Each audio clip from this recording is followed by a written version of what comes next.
انقلاب لائیں گے. الاخوان الاخوان الاخوان الاخوان نیا امام لائیں گے.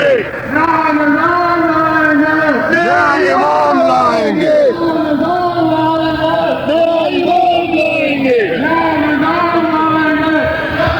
تشریف رکھیں. الحمد لله نحمده ونستعينه ونستغفره ونؤمن به ونتوكل عليه ونعوذ بالله من شرور أنفسنا ومن سيئات أعمالنا. من يهده الله فلا مضل له ومن يضلله فلا هادي له.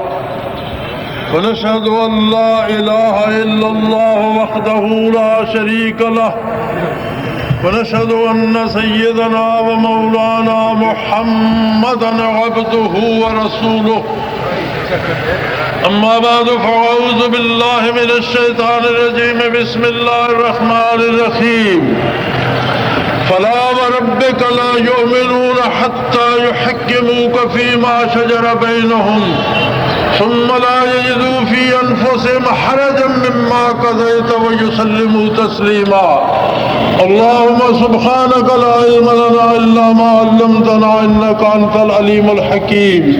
مولاي صل وسلم دائما أبدا على حبيبك من زانت به الأسرور. لائق صد احترام حضرات علماء کرام،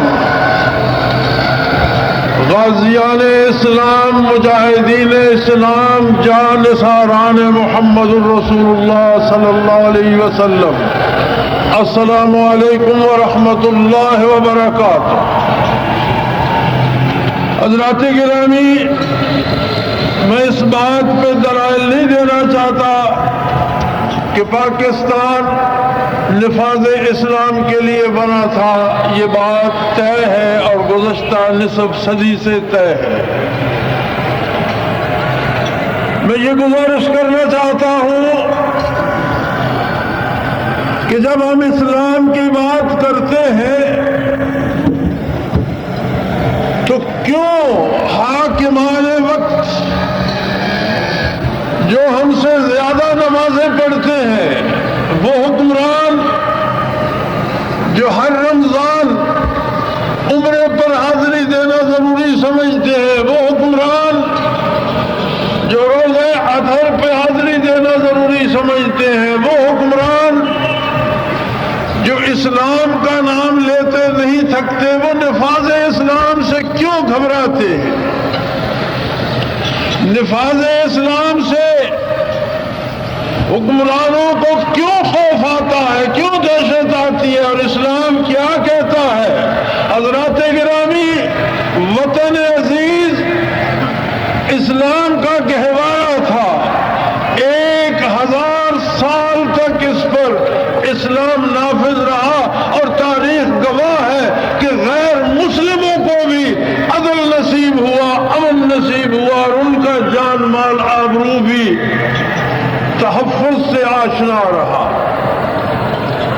شبی قسمت عذاب الہی کی صورت میں یہاں جب غیر ملکی وارد ہوئے تو انہوں نے اسلامی نظام کو ختم کر کے ایک ایسے نظام کی بنیاد رکھی جو عام آدمی کو تو غلامی پہ مجبور کرتا، مزدوری پہ مجبور کرتا، محنت عام آدمی کے حصے میں جاتی، اور اس کا پھل حکمرانوں کے حصے میں جاتا، انگریزوں کے حصے میں جاتا، غیر ملکی طاقتوں کو نصیب ہوتا.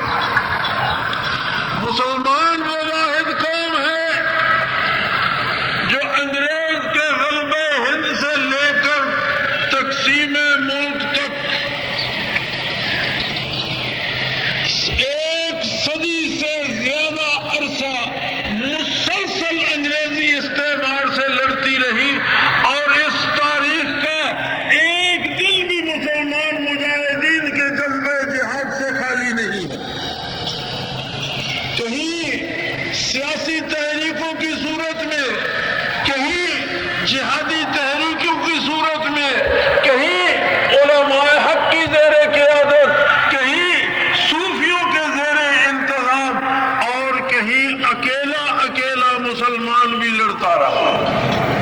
تاریخ ہے اس ملک کی کہ اکیلا مسلمان بھی انگریزی قانون، انگریزی تہذیب اور انگریزی غلبے کے خلاف لڑتا، حتیٰ کہ وہ صبح طلوع ہوئی جب انگریز کے ظلم کا، استبداد کا خاتمہ ہونا مقدر تھا اور انگریز کو ملک چھوڑنا پڑا، لیکن اس قوم سے، مجاہدین سے، جانثاروں سے، غازیان اسلام سے دھوکہ یہ ہوا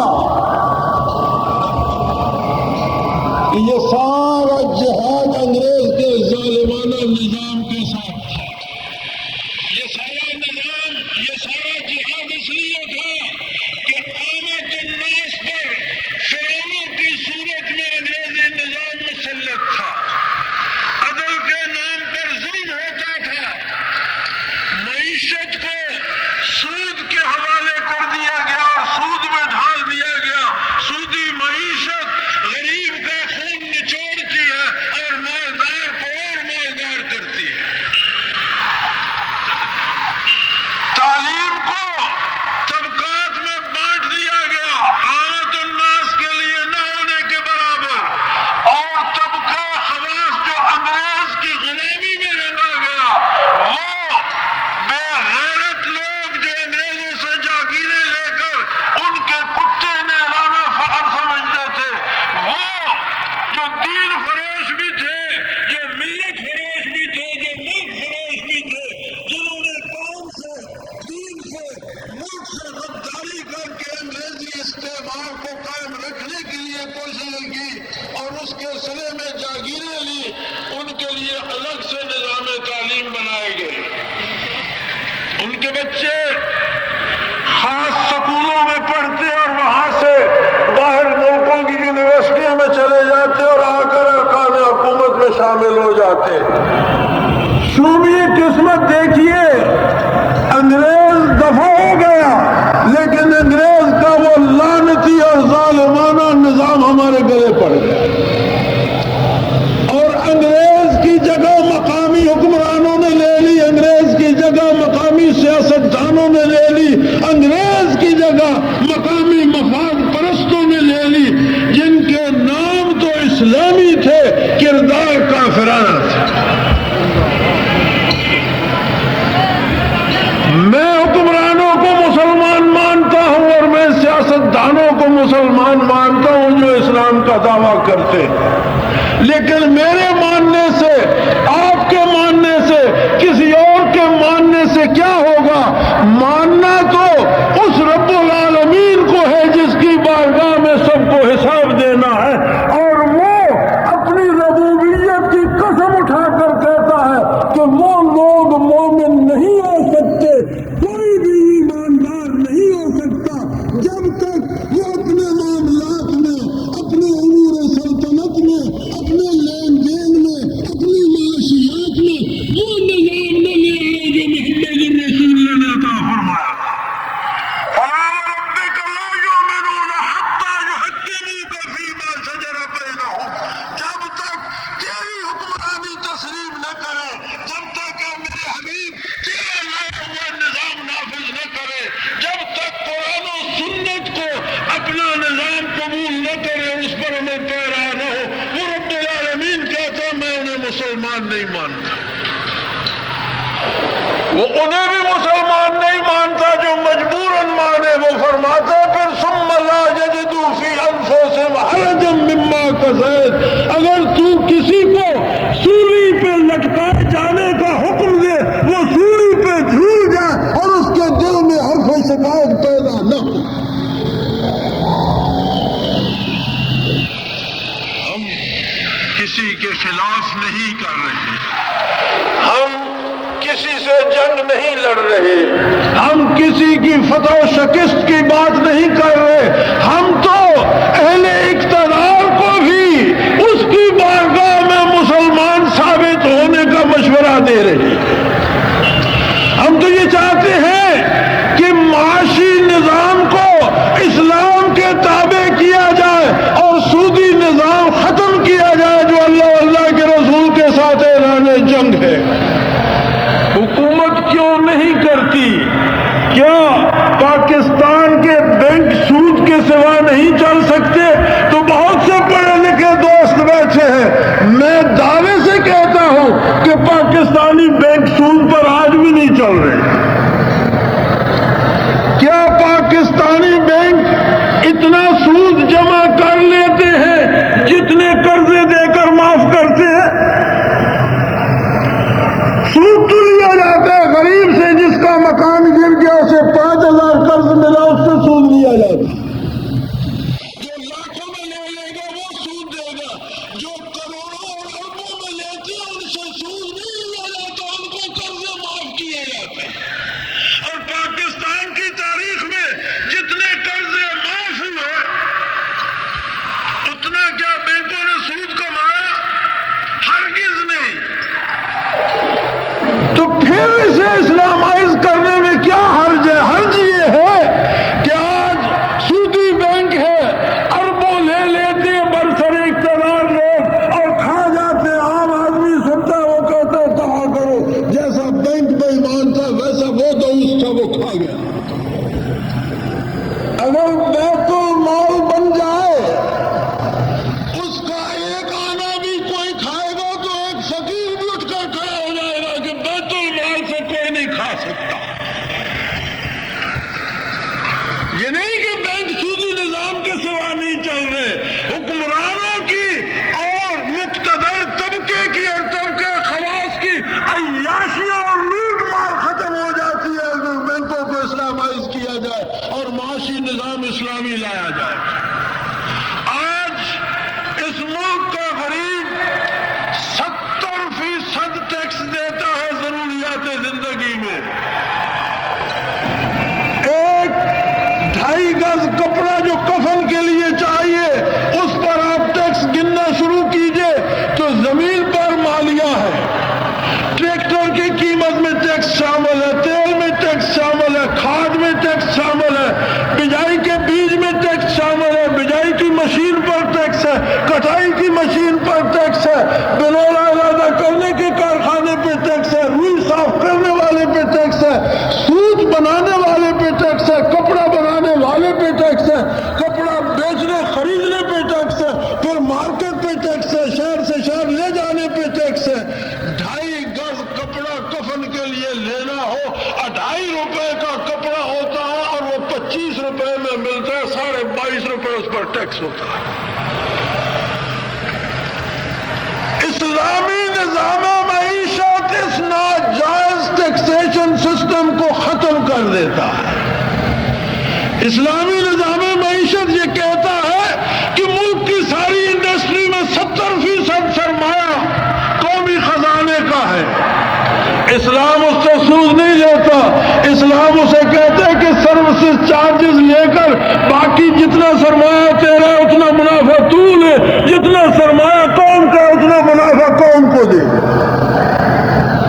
قومی سرمایہ پہ اس سے زیادہ آمدن ہو جاتی ہے جتنا غریب پہ ٹیکس لگتا ہے۔ اور آج اگر معاشیت اسلامی معیشت ہو جائے اور غریب سے صرف ٹیکس معاف کر دیے جائے تو 5 روپے میں جو روٹی ملتی ہے وہ روپے کی 5 مل سکتی۔ اس سے عمرا کو کیا تکلیف ہوگی؟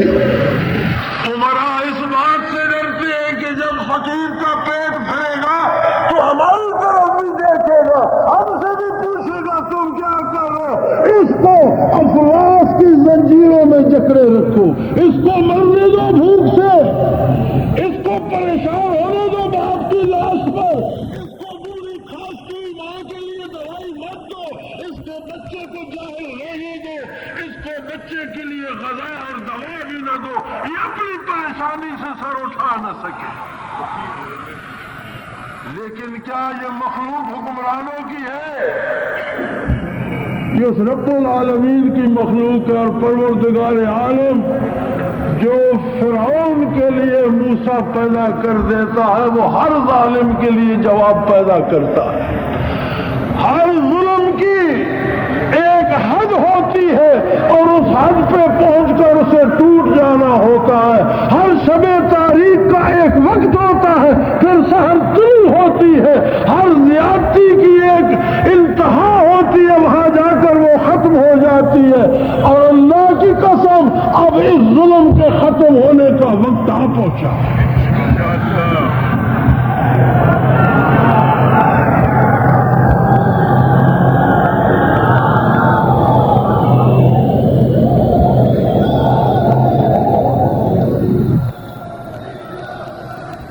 میں پوری جانبداری سے یہ کہتا ہوں، پوری ذمہ داری سے یہ عرض کرتا ہوں کہ ہمارے صدر محترم چیف جسٹس رہے ہیں پاکستانی عدالتوں کے، میں پوری ذمہ داری سے عرض کرتا ہوں کہ جتنے لوگوں کو انہوں نے پھانسی دی ہے، انہوں نے قتل کیے ہیں، انہیں قانوناً شرعاً اختیار نہیں تھا کسی کو پھانسی دینے کا۔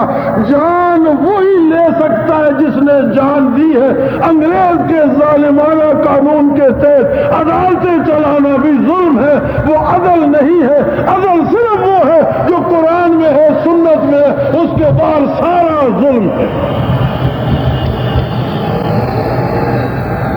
کیا 14 کروڑ مسلمان، 14 کروڑ سجدہ ریز پیشانیاں، 14 کروڑ درود پڑھنے والی زبانیں ہمیشہ ہمیشہ کے لیے انگریز کے ظالمانہ نظام کو نظام عدل سمجھتی رہے گی؟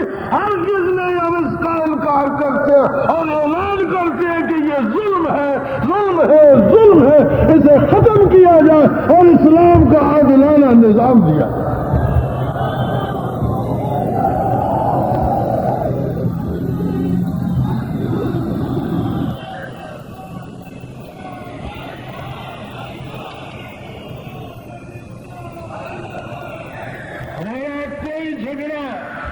نہ مسلم لیگ سے ہے، ہماری کوئی لڑائی نہ پیپلز پارٹی سے ہے، ہمارا کوئی جھگڑا نہ کسی سیاسی تنظیم سے ہے، ہمارا کوئی جھگڑا نہ کسی فرقے سے ہے، ہمارا جھگڑا ہے اس ملک پر انگریز کے یہودیانہ اور کافرانہ نظام کے ساتھ، اس غیر عادلانہ نظام کے ساتھ جھگڑا ہے جو غریب کے بچے کو تعلیم سے محروم رکھتا ہے اور عمرا کے لیے اعلیٰ سکول بناتا ہے۔ ہمارا سادہ سا مطالبہ ہے کہ اس نظام کو ختم کر کے ملک میں مفت اور مساوی اور ایک نصاب اور ایک نظام تعلیم رائج کیا جائے۔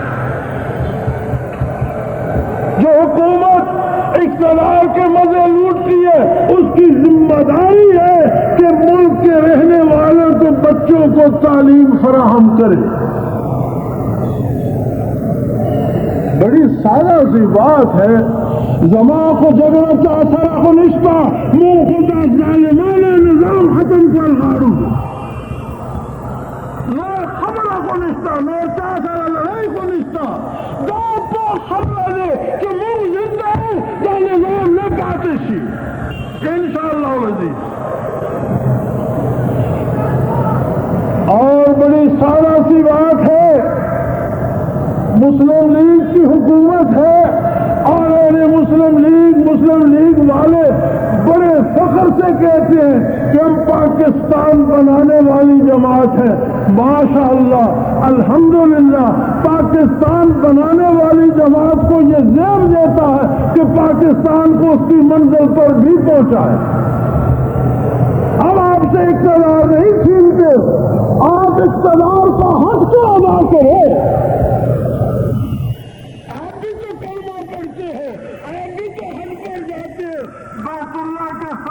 کھڑے ہوتے ہوئے شرم نہیں آتی کہ 14 کروڑ مسلمان قبضہ حنور اور یہود میں ہے؟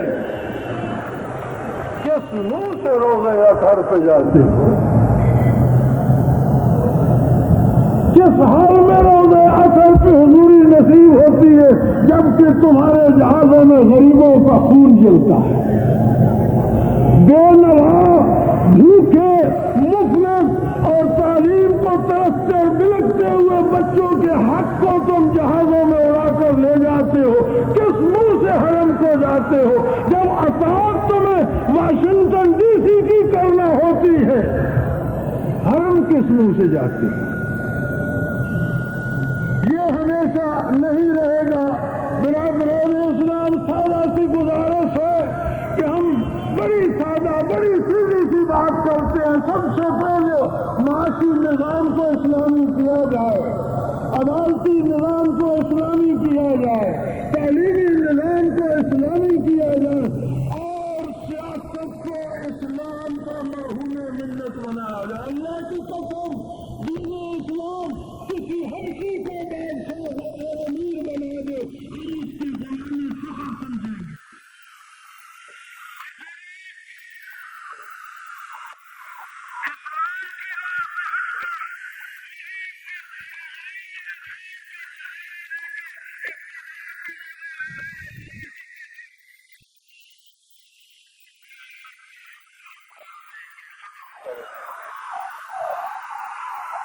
ہم نے ملک بھر میں جلسے کیے، شہر شہر کریا بات کی، پریزیڈنٹ صاحب سے بات کی، وزیر اعظم سے بات کی، وزیر اعلیٰ سے بات کی، اور اب انشاءاللہ العزیز ہم مسلمانان پاکستان کو اسلام آباد میں دعوت دیں گے جہاں آبادی بہت ہے اور اسلام نام کو بھی نہیں ملتا۔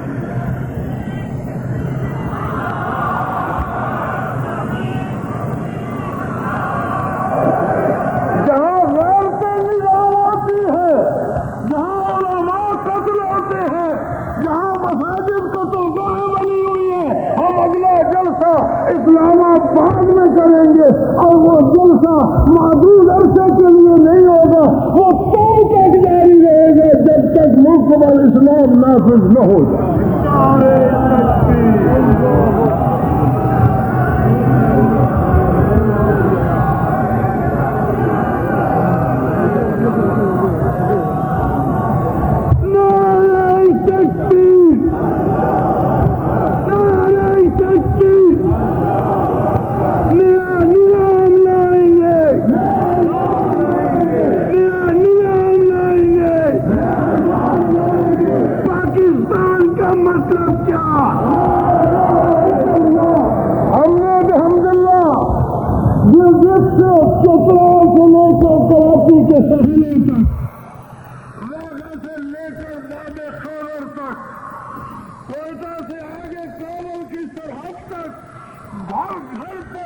مسلمانوں کے دروازے پہ دستک دی، اب اللہ کی قسم ہر مسلمان یہ کہتا ہے کہ یار کچھ کرنا ہے تو کر گزرو، ہمیں جلسوں کی تقریروں کی دلائل کی ضرورت نہیں۔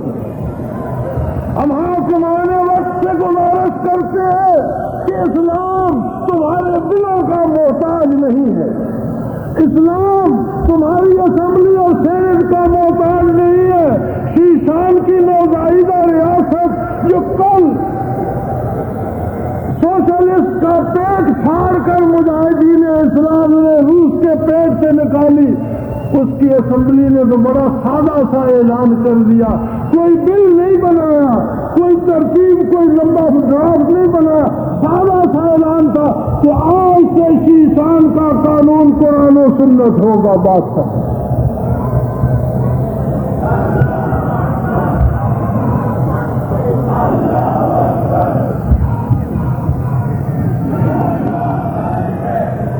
ہمارا اگلا جلسہ انشاءاللہ العزیز نفاذ اسلام کی طرف پہلا قدم ہوگا، اور ہم جلسہ اسلام آباد میں کریں گے، اور وہ جلسہ گھنٹوں کا نہیں، دن کا نہیں، تاریخ کا نہیں ہوگا، وہ جلسہ تب تک جاری رہے گا جب تک ملک پر اسلام نافذ نہ ہو جائے۔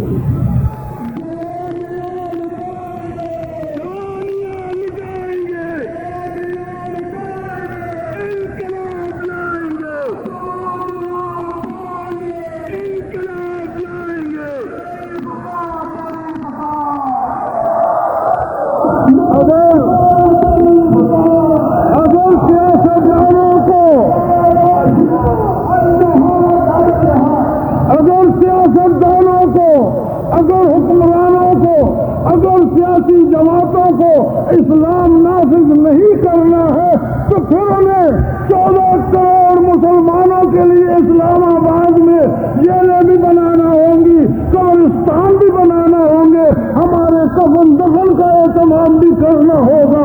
ہم نفاذ اسلام کے بغیر واپس نہیں آئیں گے، نظام لائیں گے،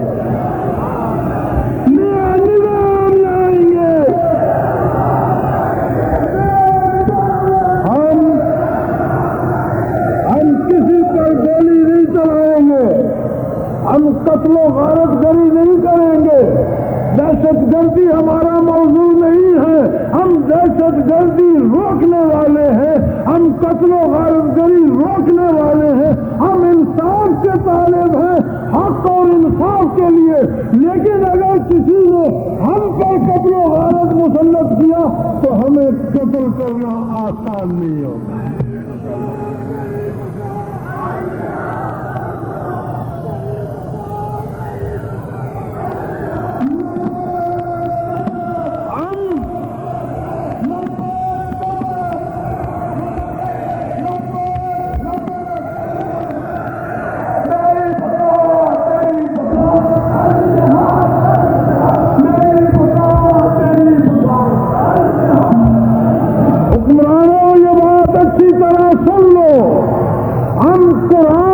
تفسیر پیش کریں گے جو فرماتا ہے کہ اللہ کی راہ میں یقتلون و یقتلون, اللہ کی راہ میں قتل ہوتے بھی ہیں اور جب قتل ہونے پہ مجبور کیا جائے پھر قتل کرتے بھی ہیں.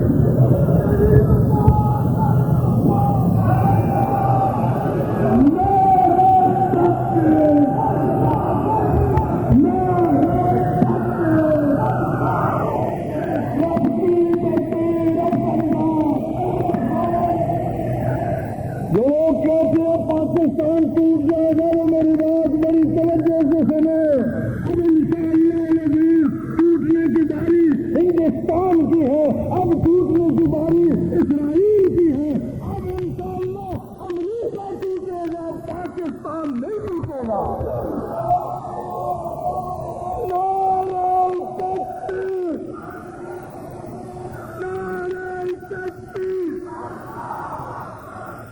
ہم دیکھ رہے ہیں کہ ہمیں پاک کے گرد, نبی رسول کے گرد, جزیرہ نما عرب کے گرد 36 بری اور ہوائی اڈے ہیں جن پر یہودی فوجیں امریکہ کی اور کافر فوجیں برطانیہ کی نصیب ہے. کیا حق ہے یہود کو کفار کو دیار حرم کو گھیرے میں لینے کا؟ ہم انشاءاللہ اپنا خون دے کر حرم کی زمین کو کافروں کے قبضے سے واگزار کرائیں گے. ہم انشاءاللہ ہم پہنچیں گے بیت المقدس. انشاءاللہ ہم صلاح الدین ایوبی کی یادیں تازہ کریں گے. ہم فاروق اعظم کی طرح اونٹوں پر اور پیدل پہنچیں گے بیت المقدس. انشاءاللہ اب ٹوٹنے کی باری یہودی نامراد ریاست کی ہے, اب ٹوٹنے کی باری امریکہ کی ہے, اب ٹوٹنے کی باری ہندوستان کی ہے کہ سارے پر اسلام نافذ ہوگا. نعرہ تکبیر, نعرہ تکبیر, نعرہ تکبیر. میں آخر میں آپ کو بات بھی بتا دوں جس پر میں اتنی باتیں کر رہا ہوں. میرے پاس میرے نبی صلی اللہ علیہ وسلم کا ارشاد ہے. نسائی کتاب الجہاد باب غزوۃ الہند میں موجود ہے. حضور علیہ الصلوۃ والسلام فرماتے ہیں کہ میری امت کے آخری زمانے میں 2 جماعتیں ایسی ہوں گی جو بلا حساب جنت میں داخل ہوں. نبی علیہ الصلوۃ والسلام نے صحابہ کرام نے 10 آدمیوں کو بشارت کی جنت میں داخلے کی, جنہیں عشرہ مبشرہ کہتے ہیں. اس کے بعد ان احباب کو جو غزوۃ البدر میں حاضر تھے بشارت دی کہ بلا حساب جنت داخل ہوں گے. فرمایا آخری زمانے میں 2 جماعتیں ہوں گی. ایک وہ جو غزوۃ الہند میں حصہ لیں گی,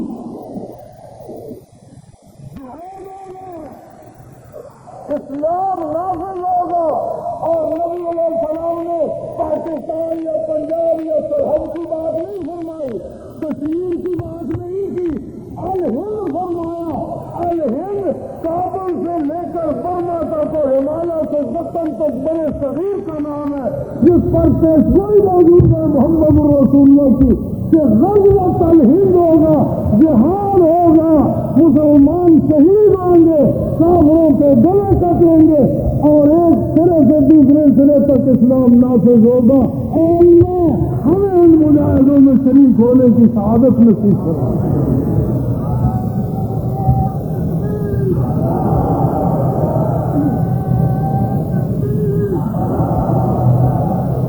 اب پاکستان ختم نہیں ہوگا انشاءاللہ العزیز. اب پاکستان حقیقی معنوں میں پاکستان بنے گا جس پر اللہ کا دین نافذ ہوگا اور پاکستان بنے گا، پاکستان پھیلے گا، پورا بڑے صغیر پاکستان ہوگا اور پھر پوری دنیا پر آیا اسلام ہوگا. اور اس میں مجھے رسی برابر صبح نہیں، دعا صرف یہ کرتا ہوں کہ اللہ مجھے بھی آپ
کچھ نہیں بگڑتا بارش کے ان چند قطروں سے. آ جائیے، تشریف رکھیں، تسلی سے بات سنیں اور تسلی سے بات کریں.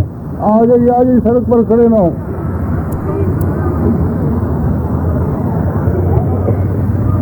الحمدللہ وطن عزیز، مملکت خداداد، ارض پاکستان اسلامی دنیا میں تمام اسلامی ممالک کی امیدوں کا مرکز ہے. یہ خطہ پاک اللہ کی عطا کردہ نعمتوں کا بے بہا خزانہ ہے. یہ واحد خطہ ہے اور روئے زمین پر یہ واحد خطہ ہے کہ جو بیک وقت ریگستانوں سے لے کر ہمالیہ کی بلندیوں تک کو اپنے دامن میں سمیٹے ہوئے. یہ واحد خطہ ہے جس میں سارا سال دنیا کا ہر موسم موجود ہوتا ہے، اور یہ واحد خطہ ہے کہ جس میں دنیا کی ہر نعمت ہر وقت مل سکتی ہے، زیر زمین دولت سے مالا مال ہے۔ کیا وجہ ہے کہ اس کے بسنے والے، اس کے رہنے والے، جو اللہ کا نام لینے والے ہیں، جو مومن ہیں، جو محمد الرسول اللہ صلی اللہ علیہ وآلہ وسلم کی امتی اور جانثار ہیں، وہ جن کے دم قدم سے مساجد آباد ہیں، وہ جو راتوں کو اللہ کو یاد کرتے ہیں، وہ جن کے سینے ذکر الہی سے منور ہیں، اسی سرزمین پر وہ کیوں بھوک سے تڑپتے ہیں؟ اسی سرزمین پر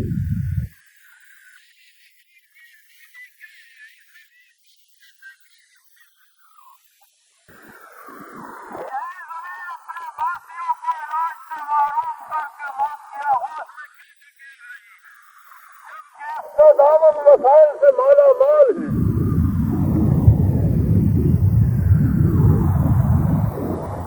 شاید اس لیے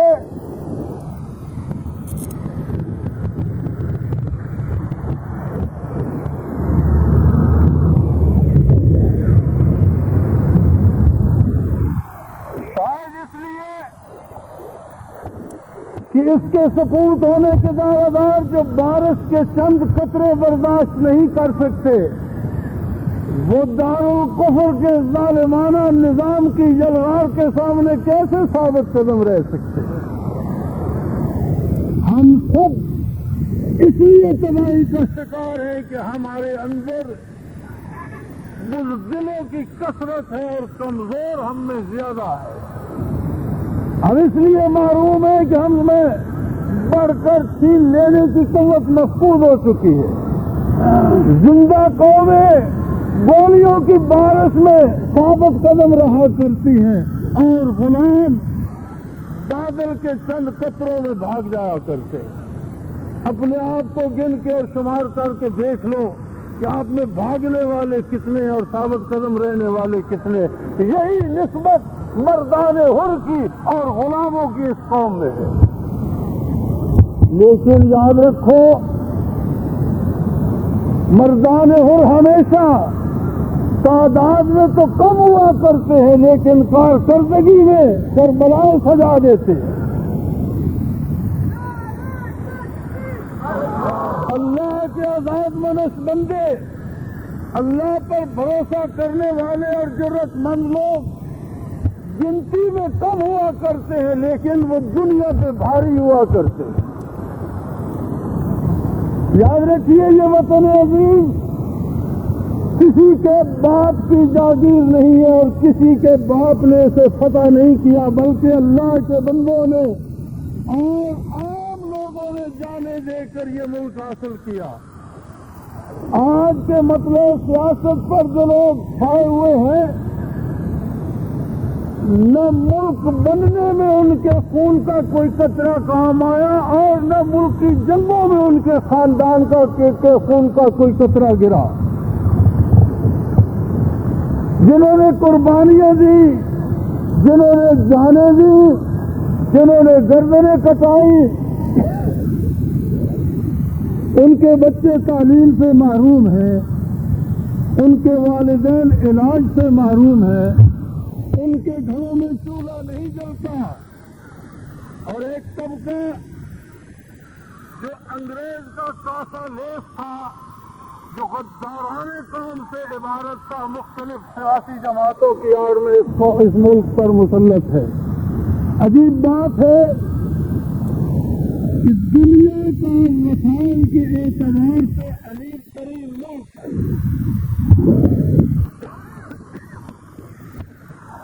اپنے آغوش میں پڑنے والوں کے لیے 2 وقت کی روٹی مہیا نہیں کر سکتا۔ کیوں؟ اس لیے اس پر ظالمانہ نظام مسلط ہے۔ ہم 50 برسوں سے سیاست کے کھیل میں مختلف سیاسی جماعتوں، مختلف سیاسی پارٹیوں کی فتح و شکست کی کوشش کرتے رہے، لیکن ہم یہ بھول گئے کہ یہ تمام سیاسی جماعتیں اسی نظام کا حصہ ہیں جو ظالمانہ ہے، جو غریب سے چھینتا ہے۔ اس ملک کا اندازہ کیجئے کہ امیر کا کتا یخنی کے بغیر شب بسر نہیں کرتا، جبکہ غریب کے بچے کو جو کی روٹی نہیں ملتی۔ اس ملک کا اندازہ کیجئے کہ اس میں 5 قسم کے نظام تعلیم رائج ہیں، ایجوکیشن کالج سے لے کر گاؤں کے ٹاٹ سکول تک 5 قسم کے نظام تعلیم رائج ہیں، اور ہر صوبے میں نصاب تعلیم الگ ہے، اور ہر ڈویژن میں نصاب تعلیم الگ ہے۔ کیا اللہ کی زمین پر کچھ لوگ مٹی سے بنے ہوئے بستے ہیں اور کوئی مخلوق نورانی بھی اتری ہے یہاں؟ کیا کچھ لوگ ایسے بھی ہیں جن کی بلی بیمار ہو جائے تو یورپ سے ڈاکٹر آئے، اور کچھ ایسے ہیں جن کا بچہ تڑپ کر مر جائے اور شہر میں کوئی ہسپتال نہ ہو، ہسپتال ہو تو ڈاکٹر نہ ہو، ڈاکٹر ہو تو دوا میسر نہ ہو؟ اس سب کے ذمہ دار کون ہیں؟ اس سب کے ذمہ دار میں اور آپ ہیں۔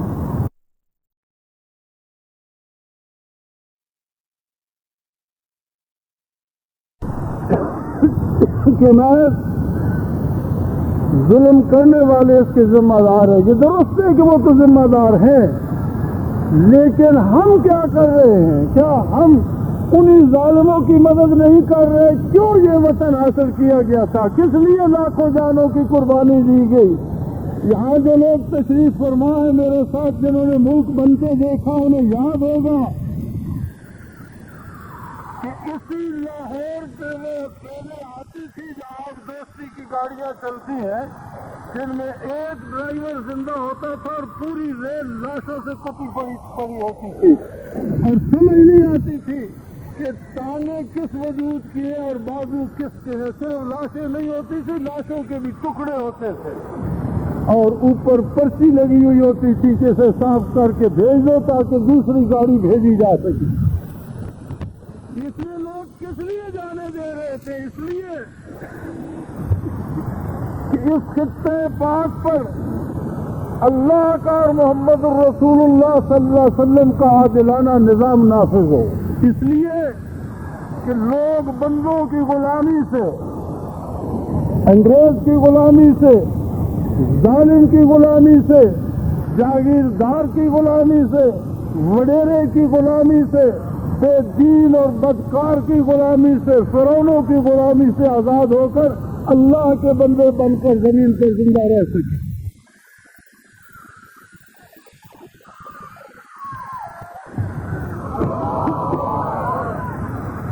عیسائی اب بھی اس ملک میں رہتے ہیں اور غریب لوگ ہیں۔ اگر یورپ کی عیسائی بھی اس ملک میں رہتے تو پاکستان یا اسلامی ریاست میں عیسائیوں کا رہنا کوئی عجیب بات نہیں ہے، ان کے اپنے حقوق ہوتے ہیں اور رہ سکتے ہیں۔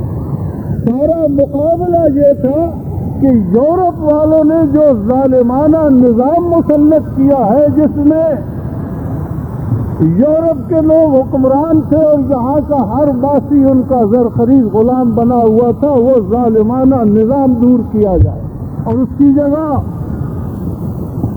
اللہ اور اس کے رسول کا اور دین اسلام کا عادلانہ نظام نافذ کیا جائے۔ لیکن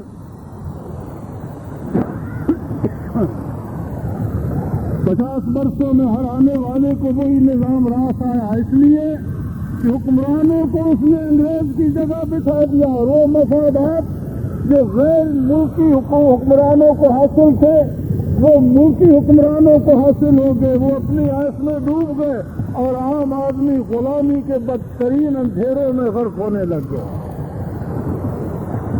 آج یہ ظلم بڑھتے بڑھتے اس حد تک پہنچ گیا ہے کہ عام آدمی نانے سبیلہ کا محتاج ہے، اور خود سرکار کے ملازموں کی تنخواہ پوچھو تو 1 مہینے کے گھر کا کرایہ نہیں بنتا جو سرکاری ملازموں کو تنخواہ ملتی ہے، جس میں سڑک پر کھڑے ہو کر ان کی جانوں کے تحفظ کے لیے پہرا دینا ہے، اس کے بچے تو چوری کا کھانا کھائیں، لوٹ مار سے پیٹ بھرے، اور یہ ان کے کتے بھی ایئر کنڈیشن کمروں میں آرام کرے، یہ اسی ظالمانہ نظام کا صدقہ ہے۔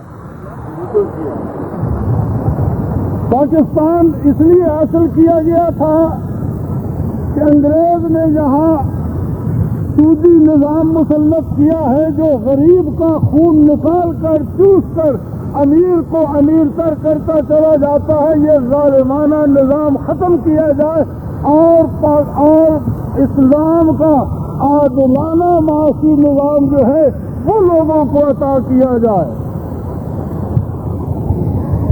جسے ہم عدالتیں کہتے ہیں، جسے ہم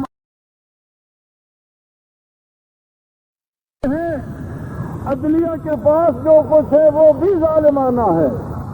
کوئی بھی اصول، کوئی بھی قانون، کوئی بھی طریق ایسی نہیں ہے جس میں عدل کا شائبہ بھی ہو۔ انگریز کے بنائے ہوئے ایسے قانون کے طاقتور کے لیے موم کی ناک ثابت ہوتے ہیں۔ تو آپ اپنی عدلیہ کو دیکھیں، لاکھوں غریب کراچی کی سڑکوں پر جانوروں کی طرح مار کر پھینک دیے گئے، کتے بلوں کی طرح کاٹ کر پھینک دیے گئے۔ نہ ہائی کورٹ کو تکلیف ہوئی، نہ سپریم کورٹ کے پیٹ میں مروڑ اٹھا، اور اگر قاتلوں کو سزائے موت ہونے لگی تو سپریم کورٹ نے روک دیا۔ یہ نظام عدل ہے، اسے انصاف کہا جاتا ہے۔ آج سپریم کورٹ بھی زندہ ہو گئی۔ جب غیر ملکی ایجنٹ، وہ سیاسی جماعتیں جو ہندوستان سے فنڈز لیتی ہیں، وہ سیاسی جماعتیں جن کی امریکہ سرپرستی کرتی ہے، وہ سیاسی جماعتیں جنہوں نے قاتل اور دہشت گرد پال رکھے ہیں،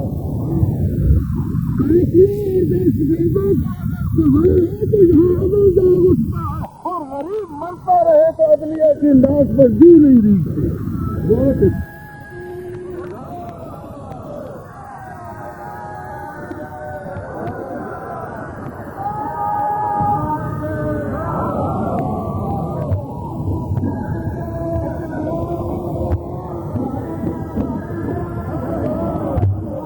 ہمارے ایک سیاستدان کا بیان میری نظر سے گزرا، وہ بڑے اچھے مسلمان خود کو ثابت کرنے کے لیے کہتے رمضان شریف میں پھانسیاں دینا بڑا غیر مناسب کام ہے، ظالم کے بچے، رمضان شریف میں قتل کرنا شریفانہ کام ہے۔ روزے داروں کو، غریبوں کو، مزدوروں کو، مساکین کو جو جانتے نہیں میرا قاتل کام ہے، جو یہ نہیں جانتے مجھے قتل کیوں کیا گیا، جو گھر سے آٹا لینے گیا، جس کے بچے اس کا انتظار کر رہے ہیں، اور اسے آپ نے ایزی کی قبرستان میں پہنچا دیا۔ اس ملک میں ایسے خیر خواہ موجود ہیں جو مرنے والوں کی آزادی بیچا کرتے، اس قوم سے کروڑوں روپے چندہ بھی لیتے۔ وہاں عدلیہ نہیں بولی، اب سپریم کورٹ میں بھی جان پڑ گئی کہ نہیں جی پھانسی نہیں ہونی چاہیے۔ سپریم کورٹ نے یہ کیوں نہیں کہا کہ ملک میں قتل عام نہیں ہونا چاہیے؟ ایسا کیوں ہے؟ اس لیے کہ عدل کے نام پر بھی آپ کا ظالمانہ نظام مسلط ہے، تعلیم کے نام پر بھی تفاوت مسلط ہے۔ انصاف کا یہ عالم ہے کہ گرین ٹریکٹر اسکیم کاشتکاروں کے لیے آگے، غریب کسانوں کو ٹریکٹر ملیں گے۔ آپ فہرست دیکھ لیجئے، 90% سے زیادہ وہ لوگ ہیں جن کا زمینداری سے تعلق ہی نہیں۔ زمینداروں کو اسی قیمت پر ملیں گے، حکومت اپنے چہیتوں کو دے گی اور وہ اس پر 2-2, 3-3 لاکھ منافع لے کر غریب کسان کو پھر قسطوں پر دیں گے، اور سالوں اس کی محنت کا خون نچوڑتے رہیں گے۔ یہ سب کچھ کیوں ہو رہا ہے؟ اس ضلعوں کی تو قبریں بھی ثابت نہیں رہتی، زمین بھی بیٹھ جاتی۔ اس لیے ہو رہا ہے کہ ہم سب کاسا لیس اور بزدل ہو گئی. معمولی معمولی باتیں ہمیں ڈرا دیتی ہیں. اور آزادی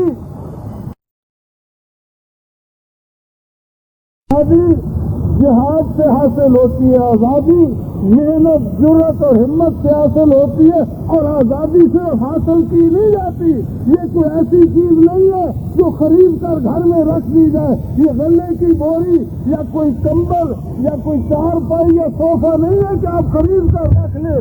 یہ وہ نعمت ہے جس کی حفاظت ہر روز کرنا پڑتی ہے.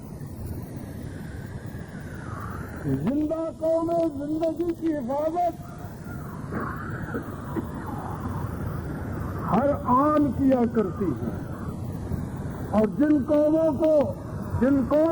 قوم کے نوجوانوں کو، جس قوم کے فرزندوں کو یہ موسم اور موسمی تغیرات اپنے کام سے روک دیں، اس قوم کو زندہ رہنے کا حق نہیں ہوتا. 10 تو 10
یہ مت بھولیے ہمیں کسی کے حکمران اور اقتدار کی ضرورت نہیں ہے. ہم کسی کو بادشاہ بنانا نہیں چاہتے, ہم خود اقتدار میں آنا نہیں چاہتے. ہمارا مطالبہ سادہ سا 4 باتوں پہ ہے. سارا مطالبہ 4 باتیں ہیں. معاشی نظام کو اسلامی عادلانہ معاشی نظام سے تبدیل کیا جائے اور یہودیوں کا کافرانہ سودی نظام ختم کیا جائے. کیا یہ اتنی بڑی بات ہے جو حکومت نہیں مانتی؟ کیا غلط ہے اس میں؟ ہماری گزارش اتنی ہے کہ عدلیہ کو اسلام کا نظام عدل دیا جائے. ہمیں پھانسی لگا دو لیکن انگریز کے ظالمانہ قانون کے تابع نہیں. محمد الرسول اللہ کا حکم سناؤ ہمیں. اگر وہ ہمیں سیڑھی پہ جھولنے کا فرماتے ہیں تو ہم جھول جائیں.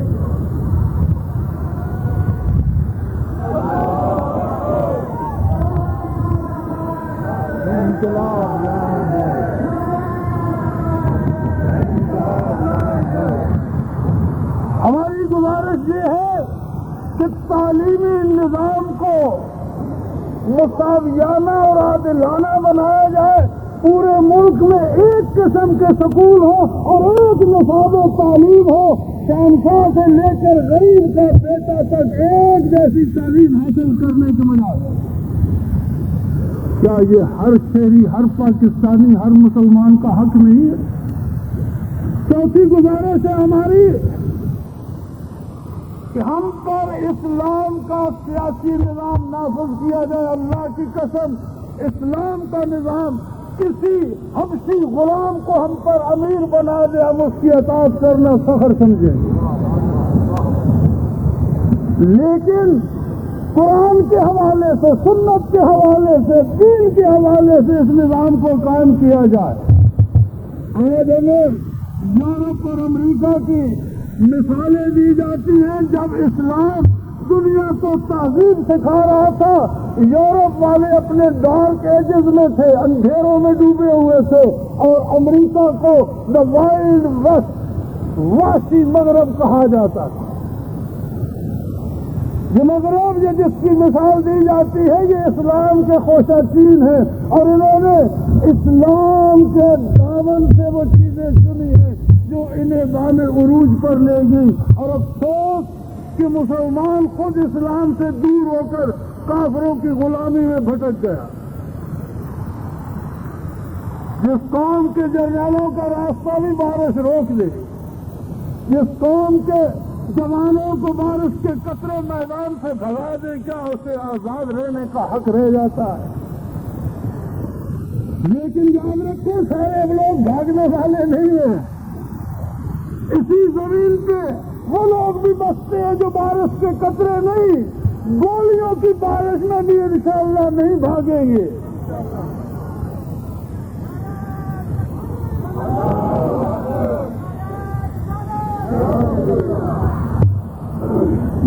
ہماری یہ ادنا سی گزارش ہے حکمرانوں سے، حکومت سے، حاکمان وقت سے کہ خدا کے لیے مسلمانان پاکستان اور نظام اسلام، نظام مصطفیٰ صلی اللہ علیہ وسلم اور بارگاہ رسالت کے درمیان میں دیوار نہ بنو. ہٹ جاؤ ورنہ دیواریں برلن کی طرح توڑ کر پرزہ پرزہ کر دیے جاؤ.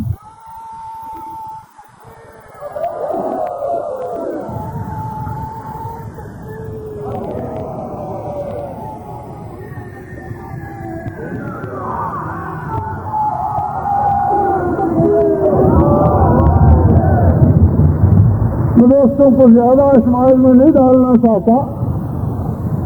بارش کو بھی آج ہی برسنا الحمد للہ، بڑے عرصے بعد بارش برسی، اور اللہ کرے برستی رہیں، ملک آباد ہو، شاداب ہو، سبزہ ہو.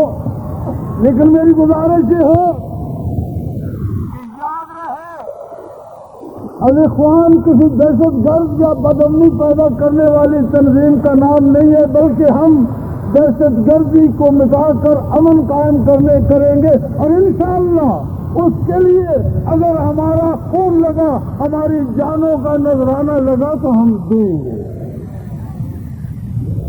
امریکہ بہادر کو غلط فہمی ہے کہ وہ دنیا پہ حکومت کرے گا۔ امریکہ میں تو لوگوں کے باپ کا پتہ نہیں ملتا، اور گم کردہ نسل لوگ دنیا کے حکمران اور امام نہیں ہوا کرتے۔ یہ صرف ہمارے بزدل سیاسی لیڈروں اور بزدل حکمرانوں کی وجہ سے ہم پر یہ لعنت مسلط ہے، اور مجھے سمجھ نہیں آتی کہ یہ لوگ اس کافرانہ نظام کی ٹپکتی ہوئی جھونپڑی میں خود کو محفوظ سمجھتے ہیں، اور اس سے نکلے تو اسلام کے دامن میں اپنے لیے کوئی جگہ نہیں پاتے۔ کس منہ سے جہاز اڑا کر لے جاتے ہو مدینہ منورہ، یہ بتانے کہ غریبوں کی عزتیں سرے راہ لٹ رہی ہیں؟ یہ بتانے جاتے ہو کہ آج اتنے قتل ایک شہر میں ہوئے؟ یہ بتانے جاتے ہو کہ 21 نمازی مساجد میں سجدہ کرتے ہوئے شہید ہو گئے، ہمیں کوئی پتہ نہیں کس نے مار دیے؟ یہ بتانے مدینہ منورہ جاتے ہو؟ شرم تم کو مگر نہیں آتی۔ ڈوب مرنے کا مقام ہے کہ نام پاکستان ہو، اسلامی ریاست ہو، گھر محفوظ نہیں ہے، سڑک محفوظ نہیں ہے، کار میں لوٹا جاتا ہے، بس میں مارا جاتا ہے، ریل میں مارا جاتا ہے، تھانے قتل ہو جاتا ہے، عدالت میں مارا جاتا ہے۔ خدا کے لیے بتاؤ، مسجد میں جاتا ہے، یہاں قتل ہو جاتا ہے، بتاؤ اب غریب آدمی کے لیے جائے پناہ کہاں باقی؟ اگر نہیں ہے تو اسے کہاں لے جانا چاہتے ہو؟ تو بڑے ادب سے گزارش ہے کہ حکمرانوں، ہم تمہیں مسلمان سمجھتے ہیں، خدا کے لیے اپنے آپ کو اس سے مسلمان منواؤ جس نے میدان حشر میں تمہارا حساب لینا ہے۔ اور میں یہ بھی گزارش کر دوں کہ اگر نہیں مانو گے تو بہت جلد وہ وقت آ رہا ہے جب تم لوگوں سے منوایا جائے گا انشاءاللہ العزیز۔